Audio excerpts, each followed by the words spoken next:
much loved. I'd like to give my own tributes to some other people who cared for Graham in the last years of his life.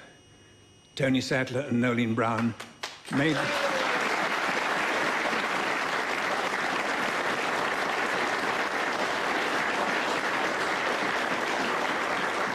In his last couple of years, they gave Graham comfort and dignity. And also to Sam Chisholm, who made sure the bills were paid. It's now my pleasure to introduce a lady who is a close friend, a carer, and a co-star, and a wonderful lady, Nolene Brown.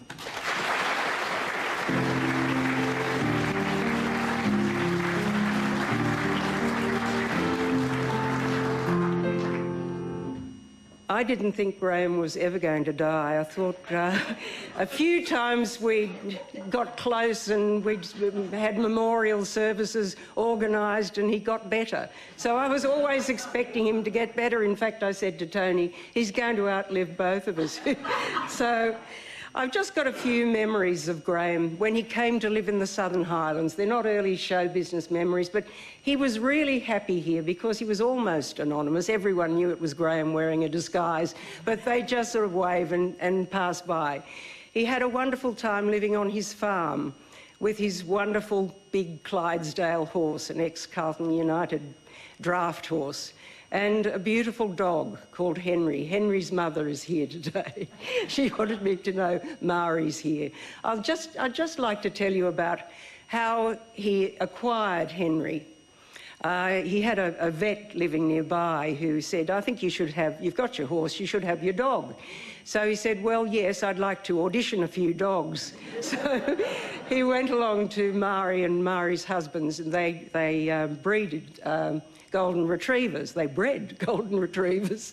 And he thought that there was one that was small and was the runt of the pack and had been castrated because no good for breeding purposes.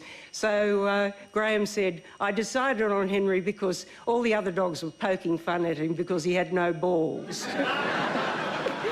So they were wonderful friends, and Mari brought along a photograph of Henry, and that's going to go with Graham and it's going to be cremated because Mari and I both believe that Henry and Graham are going to be together in heaven. But when...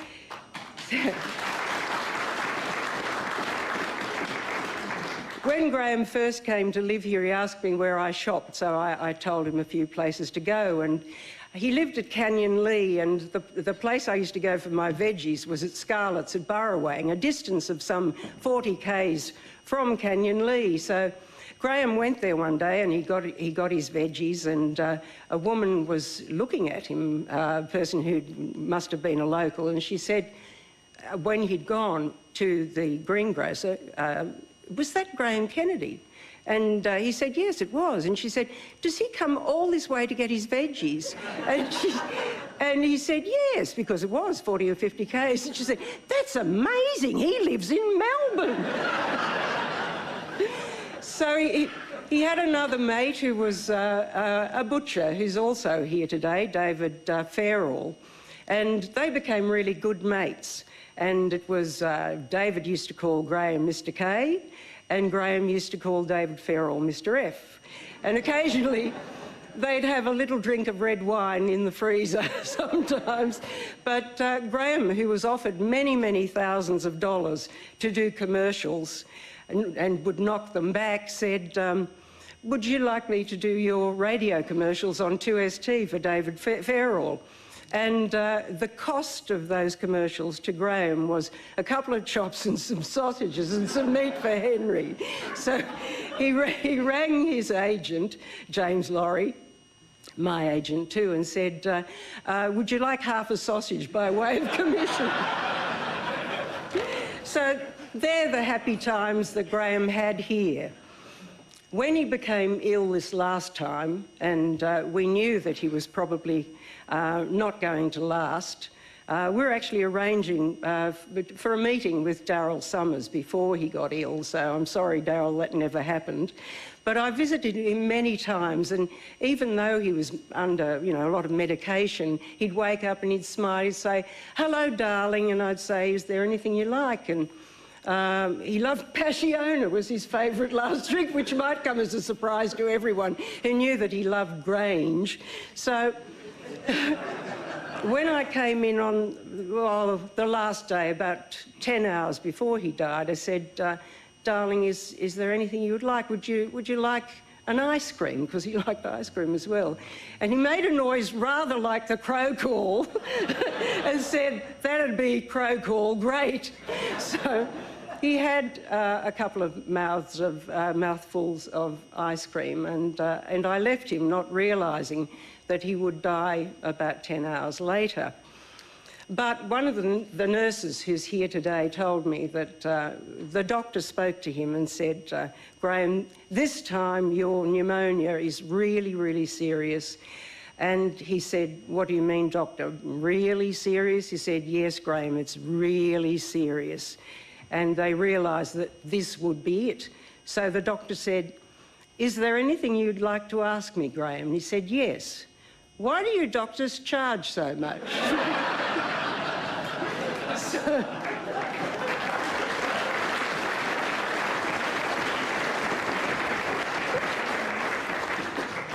I think that's all I've got to say about Graham, except I loved him, he was family, and I'll miss him, but he'll always be here. Next person to talk about him will be John Mangos, who is his mate and friend from Coast to Coast days, but has always been there visiting him. John Mangos.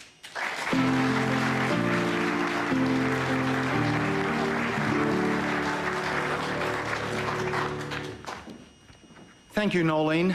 He loved you, too. I want to talk about the things that Graham loved. He'd have loved the squabble over broadcast rights for this event. You see, he used to love people fighting over him because it pushed the price up. And if he were here with us alive today, he'd have loved diving into the Macquarie Dictionary and finding just the right words to describe it. A charaban of pensioners outside. A condescension of actors inside. Of course, he loved the Macquarie Dictionary, mostly because it had his name in it. Page 1263 under the word Logie. He was always very quick to remind me of that. Would he have loved the fuss? He'd have said not, but inside he really would have. As much as he rejected love, he craved it. He loved being a star, and as Stuart mentioned earlier, he certainly loved the applause. He also loved being alone. He loved his food and he loved eating out. He loved his first beer at midday, his red wine with lunch, the first gin and tonic at 5 o'clock, and he especially loved it when it was contra and he didn't have to pay for it. He'd love assassinating characters over a glass of wine or two. Most of you, actually. And he loved frustrating you. He loved knowing that the harder you tried to make contact with him, the more elusive he became. He loved his waterfront at Kirribilli. How inconsiderate, he would say, John, of couples to make love within view on the foreshore. I'd say, yes, Graham, very inconsiderate. He says, do you know how hard it is to hold a pair of binoculars in one hand?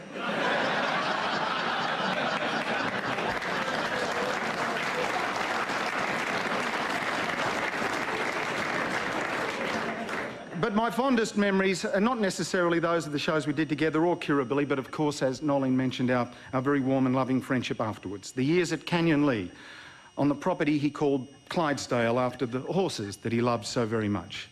He was always the perfect host. He loved being the perfect host. As some of you would know, the table was always set immaculately. Always the appropriate cutlery, the appropriate crockery for that specific meal, always. And of course, as most of you would know, most of it was stolen from Qantas First Class over years of travel. Those were the days when it was Wedgwood. In fact, once upon learning of my travel plans, he said, which airline are you flying, John? And I told him Qantas. He said, great. He said, would you be kind enough to get me a saucer?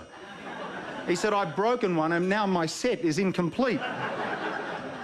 I naturally said I'd oblige, and then I grappled with the guilt. Do I steal one or do I ask for one? Well, as it turns out, I ended up with 2 saucers, because I did both. And then I sent the triumphant fax, announcing that, Graham, what a hero I am. Not one, but I have procured 2 saucers, and immediately came the reply on the fax machine within seconds. Shit, now I need another cup.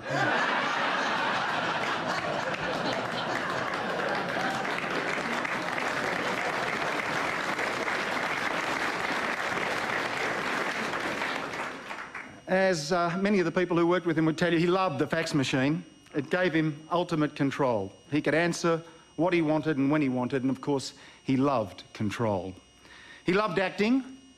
By now, most of you know that most of it was an act. He was really quite insecure and shy. He was never comfortable with undeserved familiarity or vulgarity. And yet, when he was acting, he mastered vulgarity, and he dumped it in our living rooms, and we lapped it up. We loved it. One of his favourite stories, in fact, on the subject of vulgarity, because he loved his dictionaries, was the woman at the launch of the Funk and Wagnalls. Remember he used to talk about the Funk and Wagnalls dictionary?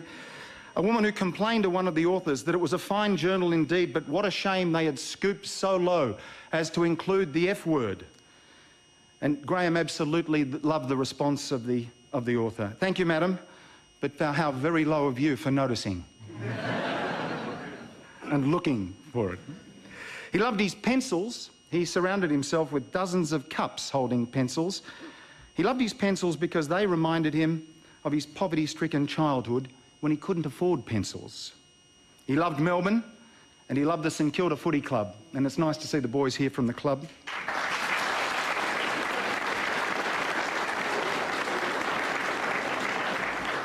And he told me once he loved it when, as King of Moomba, he was helicopter dropped into the middle of the MCG in front of 120,000 people. How do you top that, John? He said to me.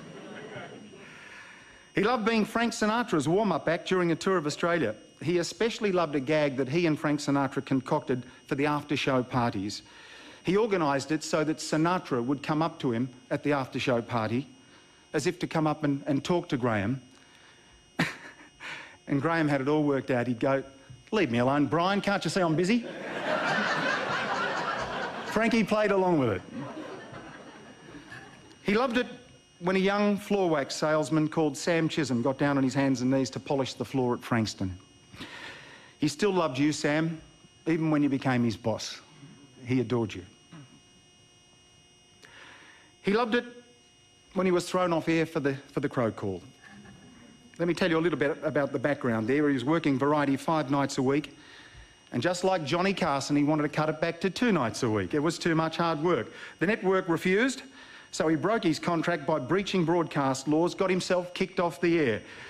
Yep, he loved being off the air, and then he loved being back at the same network about a year later. Guess what? Doing 2 shows a night. He got his way. He loved me, and he loved my mum. My mum's name's Dot, but he would call her Diamantina. He was on her cooking list, you see. Every Easter and every Christmas, he'd get the Greek Easter cookies and the Greek Christmas cookies. He loved those.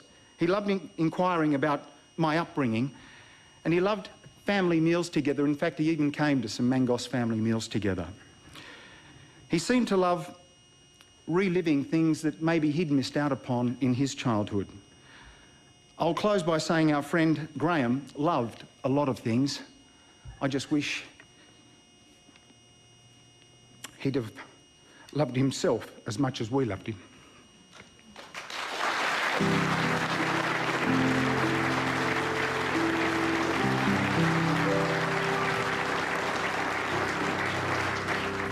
I'd like to now introduce biographer Graham Blundell. Graham, of course, worked with our Graham in 2 movies, The Odd Angry Shot and Don's Party. Graham Blundell.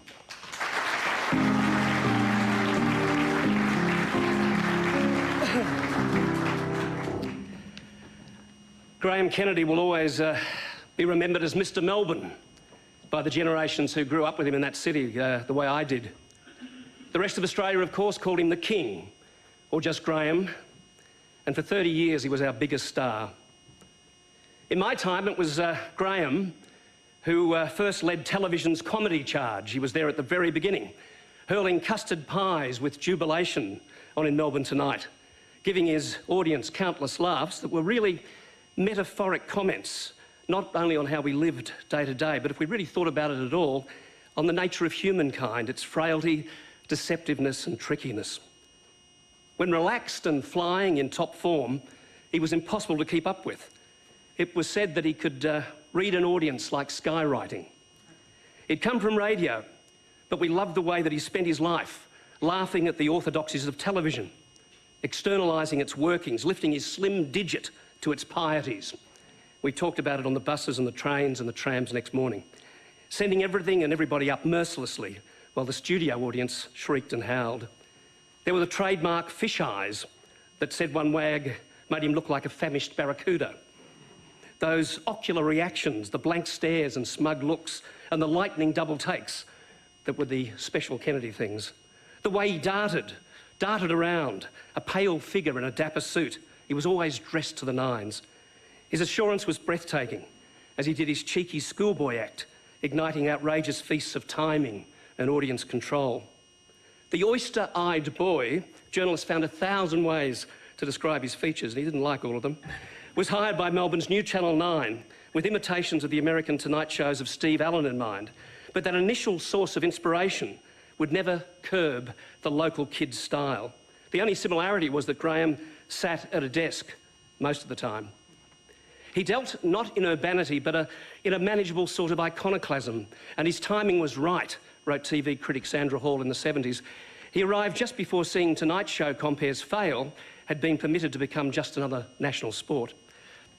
It was Graham who first taught us about television. He gravitated towards television like a tuning fork, Noel Ferrier once said, and its power to displace such commodities in our lives as conversation and solitude. Graham was always able to turn adversity into a kind of triumph, ordinariness into adventure of the riskiest kind, and subtle sexual subtext into broad social acceptance.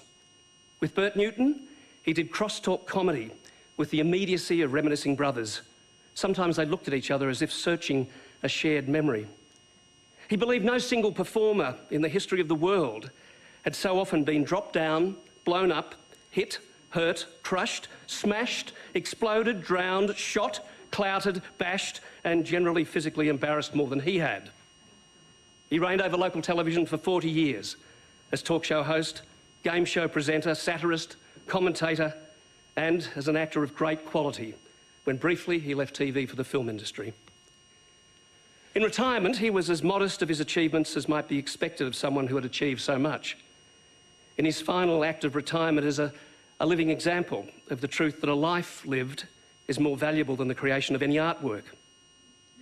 Graham Kennedy always understood too that in show business, hitting what you aim at is what counts, and above all, knowing when to quit.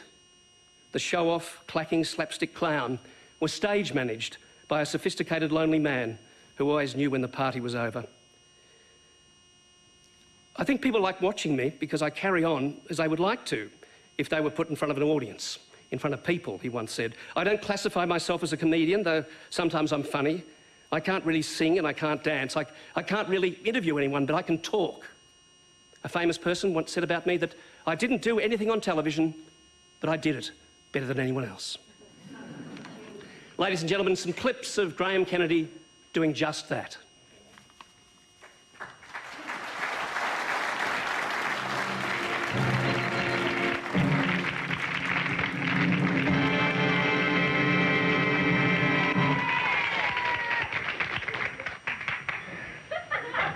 Good evening.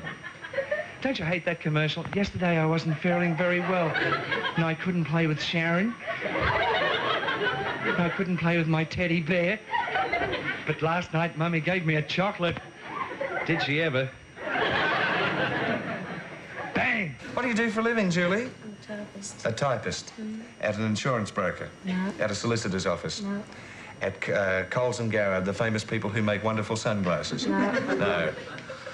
Oh, you might be with Massey Ferguson, the people who make wonderful tractors. You're not, by any chance, with Rid milking machines, are you? No. Is it possible, one says to oneself, that you're with Custom Carpets? No. I know, the Fridge Right Dairy Vat people. No. You're at the Drew and Butterfat factory. Oh, well, I've guessed as much as I can and got rid of a few debts.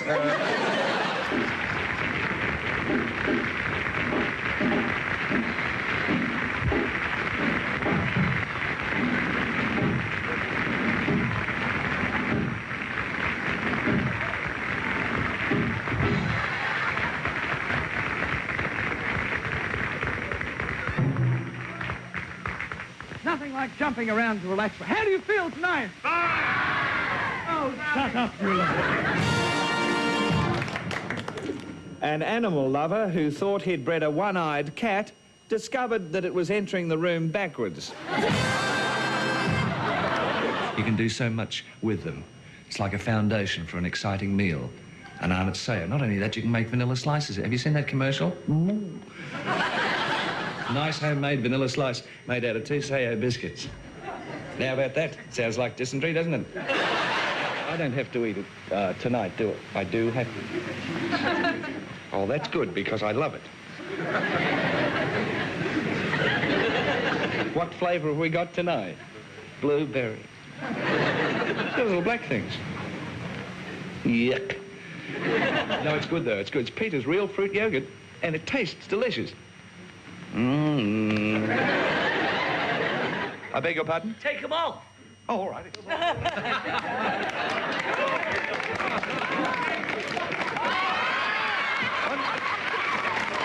There you are. Dick was dining at the restaurant. Dick was. Was Dick ever? Clever Dick. Yes.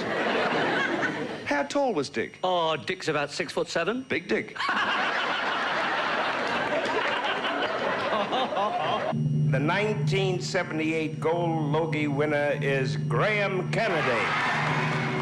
I would very much like to thank me for having faith in the Reg Grundy organisation. Was that little bit meant to be humorous at all?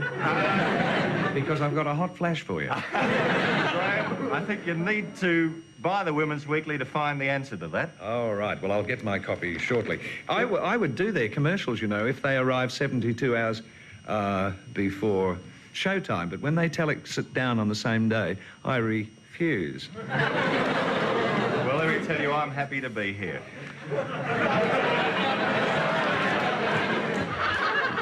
I've got a glandular. Isn't that revolting? I knew Sir Frank too, of course. Graham, you are a bit of a knocker lately. Won't you say one positive thing about someone before the Christmas break? All right, I will. You are a...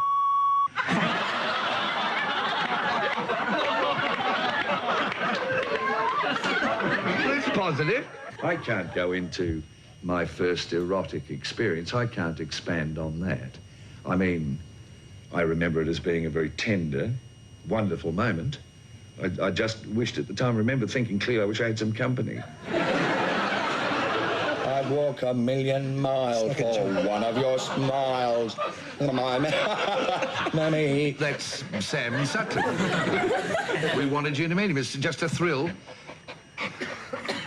Yes, that is a nicely framed picture. Spot Graham Kennedy. 5, 4, 3, 2. Oh, there you are.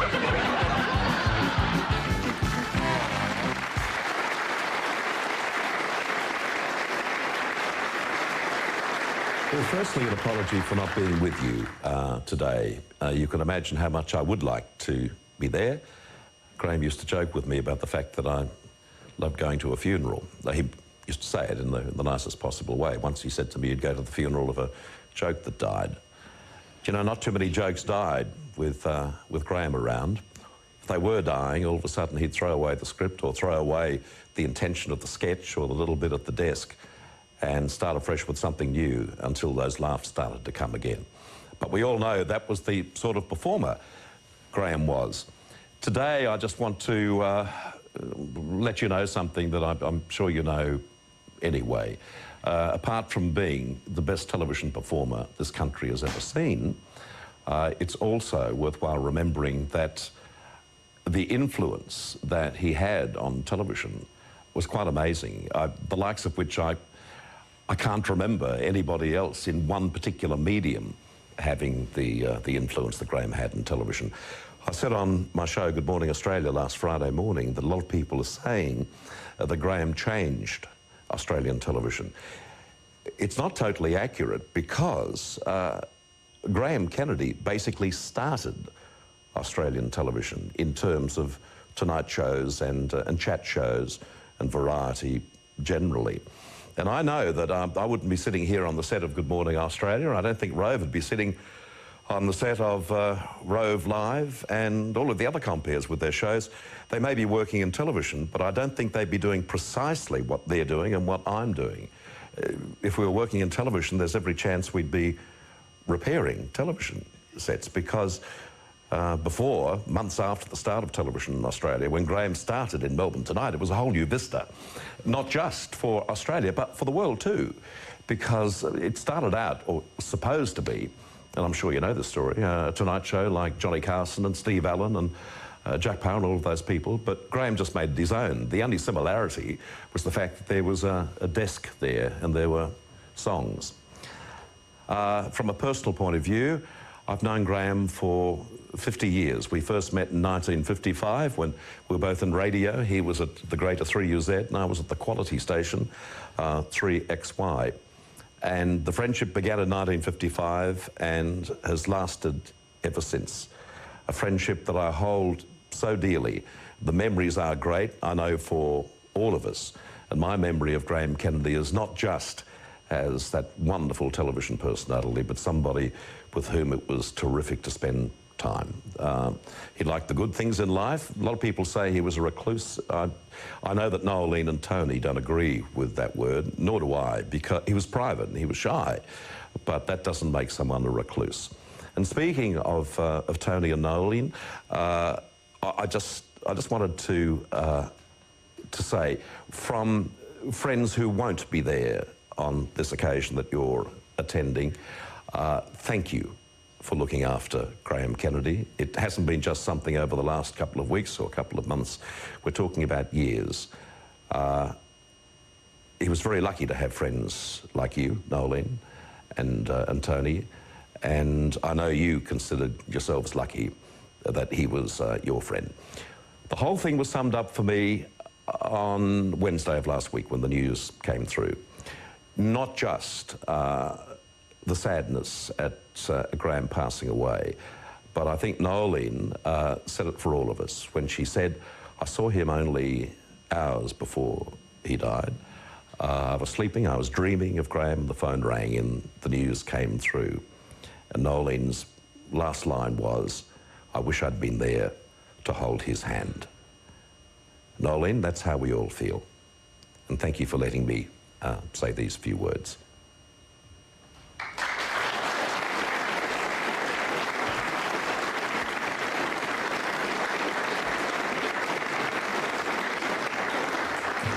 Bird Newton, who keeps the flag flying for the standard that Graham set every day on his Good Morning Australia show and every evening on stage with the producers. I don't know how he does it.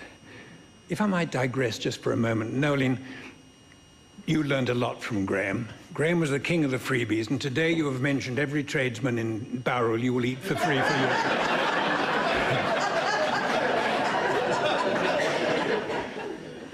Bert's wife, Patty, has sent this message. All that Bert has said about Graham is how I feel. I've always loved him personally and professionally. Graham used to say on IMT, we're going to make a star of Patty McGrath. Well, that didn't happen, but I got to work with the king, and that made me at least feel like a star. Graham, you'll always be in my heart. I've also got a message from Carol Ray, who was with us on Blankety Blanks, and Carol said, I never ceased to be amazed at his professionalism and skill. In show after show, he made it seem so easy, more like play than work. I'll always remember his mischievous, irreverent, and bawdy sense of humor. His contribution to our profession has been enormous. Graham loved writers. He realized, as we all come to eventually, that without the writers, there is no show. Right from the early days with Freddie Parsons and Ernie Carroll, right up to Gary Riley and Tony Sattler, he admired them all. And someone who wrote for all of us who were at Channel 9 in those days was the gentleman who we're going to hear from now, Mr. Mike McCall-Jones.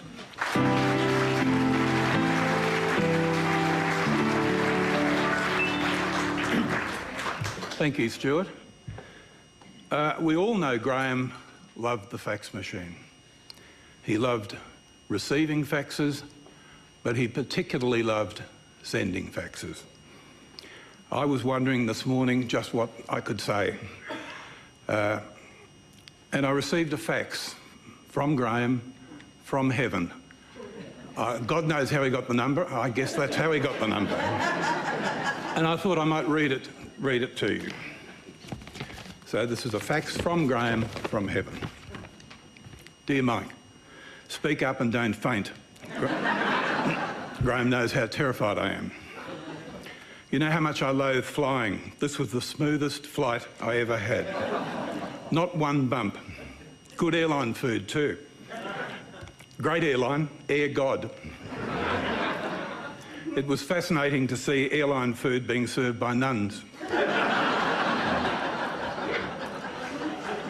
When I arrived, I was greeted by this old bloke with a white beard. He looked like me in sketches. I helped him drag some cases of grog in through the pearly gates, which, by the way, are plastic. Gee, they think of everything up here. 50 crates of gin and tonic and a lovely bucket of ice, all ready for me. The guy I helped is already a chum. I call him St. Peter the Phantom Puller. Met some really interesting people on the weekend. Henry VIII, he told me he liked the way I threw the chicken on the floor for Bert to pick up. John Logie Baird, he said he's going to name an award after me, the Cyril. And Dick Turpin, he told me a very funny joke. Did Dick? Dick did. Clever Dick. Dead Dick.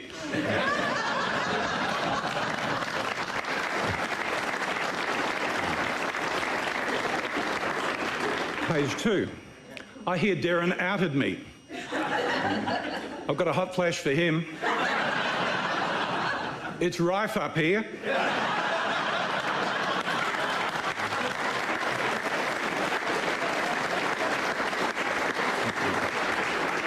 Only a few minutes ago I saw Oscar Wilde holding hands with Chips Rafferty. I reckon if Hinch's body is ever washed up on a beach, police will be interviewing suspects for 7 years. I'm having a drink tonight at the Cloud Club with some old chums. Joff, Rosie, Norm Spencer, Johnny Ladd, Buster Fidesz, Tommy Hanlon, Senior and Junior, Al Jolson, Dean Martin, and you'll never guess who the barman is, Johnny Million. Do you know who I saw on Friday afternoon? Rover Boy, Rover the Wonder Dog. He's still peeing. I must go now. I'm about to meet the big G, God. I said he could come over at 2 o'clock.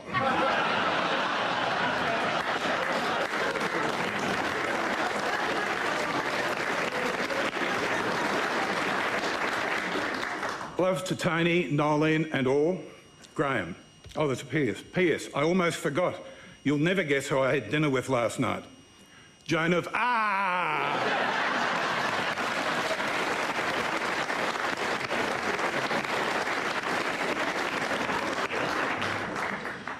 On behalf of Freddie Parsons, Ernie Carroll, my family, all Australians and particularly Melburnians, thank you, Graham. If Graham ever wanted to lift a show when it was flagging, he always got the audience to move into it and help along with some songs. This is really hard for me because it does involve singing. we do have the leader of the Mittagong Glee Club here. And one of Graham's favourites was the Chum song, so I urge you all to sing along a lot louder than me, please. Being a chum is fun, that is why I'm one. Always smiling, always gay, chummy at work and chummy at play. Laugh away your worries, don't be sad or glum, and everyone will know that you're a chum, chum, chum. Faster, Jeffrey? Certainly. Being a chum is fun, that is why I'm one. Always smiling, always gay, chummy at work and chummy at play. Laugh away your worries, don't be sad or glum, and everyone will know that you're a chum, chum, chum. Thank you very much.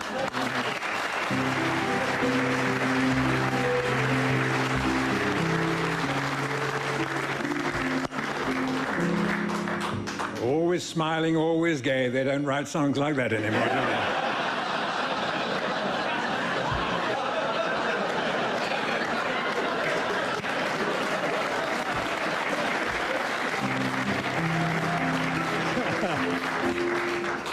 Music was always a great part of Graham's life. He loved it. And who can forget the duets he did with Evie Hayes, with Elaine McKenna, and with this wonderful lady who's coming on now, who was indeed a compere herself of IMT, the first woman compere of a Tonight Show in the world, the inimitable Miss Tony Lamond.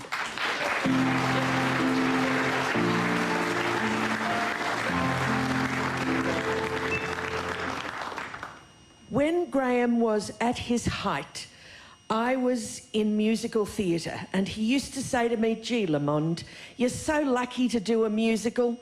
There he was, king of the world, but he would love to have done a stage musical, most particularly How to Succeed in Business Without Really Trying.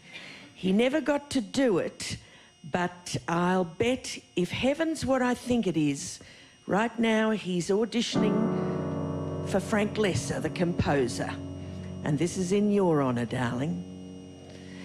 You have the cool, clear eyes of a seeker of wisdom and truth.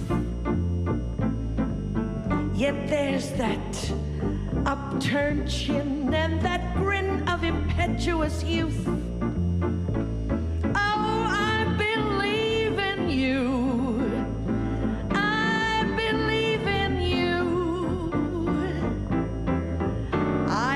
The sound of good, solid judgment whenever you talk. Yet there's that bold, brave spring of a tiger that quickens your walk. Oh, I believe in you. I believe in you. And when my faith in my fellow man all but falls apart, I've just to see your hand grasping mine, and I take heart to see the cool, clear eyes of a seeker of wisdom and truth. Yet there's that slam, bang, tang, reminiscent of gin and vermouth. Oh, I believe in you.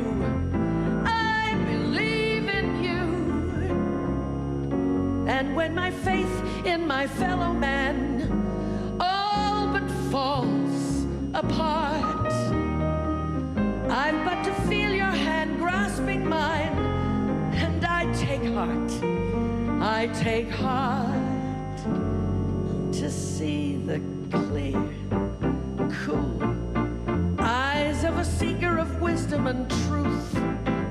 Yet there's that slam, bang, tang, reminiscent of gin and vermouth. I believe in you, Graham, darling. I always believed in you.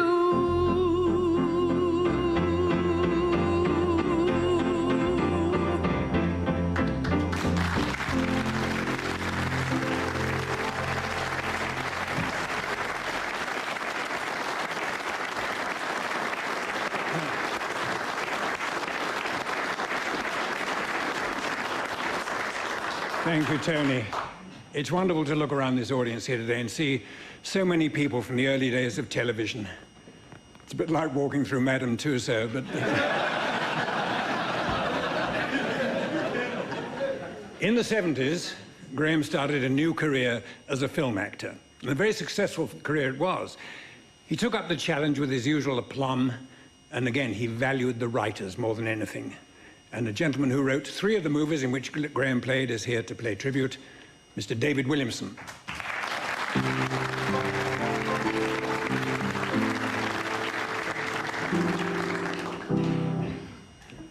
I first saw Graham when I was only 16. He was on IMT. The impact was enormous on me. Suddenly, staid, puritanical Melbourne was undermined and subverted by his wicked, impish spirit. Graham became our alter ego, the person we would have loved to have been if only we'd been as talented, quick, witty and wickedly evil as he was. So it was a great thrill for me that this talented man, my boyhood hero, brought to life so wonderfully three of my characters in a way no one else could have done. Ted Parker, the pie manufacturing president of the club that hadn't won a premiership for 19 years. He created a poignant and touching portrait of a man out of his depth, a man whose tragedy was that he never had the ability to play the game he loved with the team he loved, a man who didn't know the knives were out for him already. And I'll always treasure the way Graham played his final scene. The axe had fallen, and he gathered all his frail dignity, and our heart went out to him as he was banished from the club he loved. And the sad, bewildered loser, Mac, in Don's party, wondering why life had never worked out for him. And as the lonely neighbour Freddie in Travelling North, craving the friendship that Leo McKern was very reluctant to give him. Yes, Graham could make us laugh. Yes, his comic timing was impeccable, but Graham could also create a character your heart went out to, that you cared about and almost wept for. And that's the mark of a great actor, one who can wear human frailty on his sleeve and make us laugh and cry. Graham has passed on, but his huge talent will be with us forever on the big screen, and for that I'm tremendously grateful. Now, Jack Thompson can't be here today in person, but the morning wouldn't be complete without a word from him. Thank you. Thank you, David. And thank you for introducing me to Graham, because if we hadn't done the club together, then I probably wouldn't have got to know him quite so well. He was a good friend. But I had already met Graham on a number of occasions. Whenever we made another film and went out there to promote it, Graham always provided us with the most fabulous support. He was a great supporter of the Australian film industry and ultimately made a great contribution to it in his portrayal of Ted in The Club. I think one of the great comedy performances of Australian film. You were not only the king, mate. You were our court jester. We'll miss you. Valet, Graham.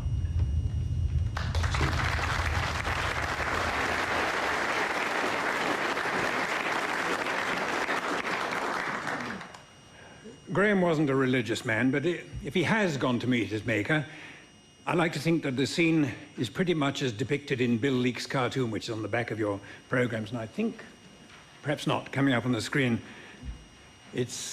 There is Graham arriving in heaven to a great mob of his old chums welcome him with a mighty hurrah. No, it's not coming up. It was a good idea at the time. Graham is going to have the final word, as always.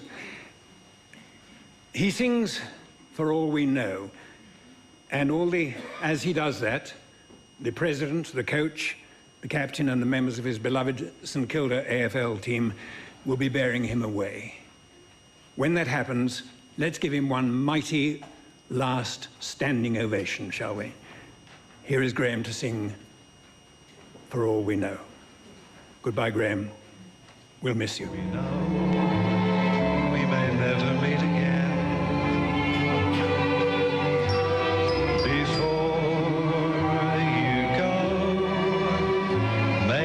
Moment sweet again. We won't say goodnight until the last minute. I'll hold out my hand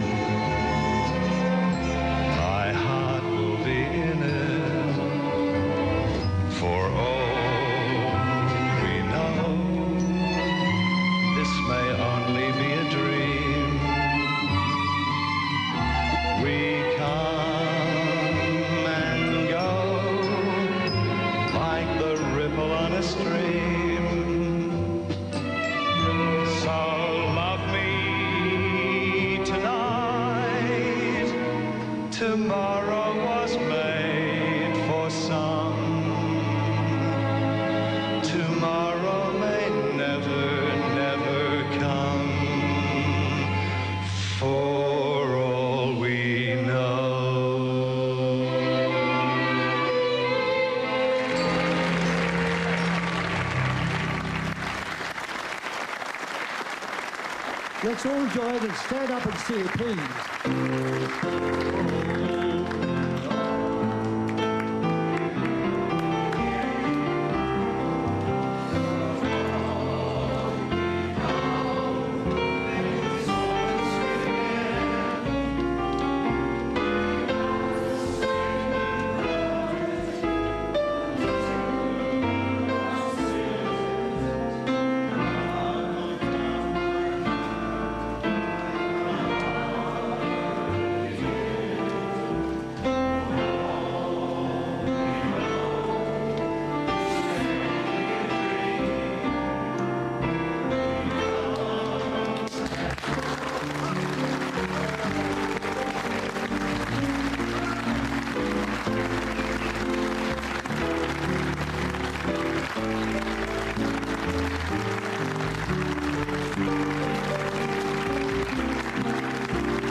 You're watching live pictures as Graham Kennedy's coffin leaves the Playhouse Theatre in Mittagong, where he's just been farewelled.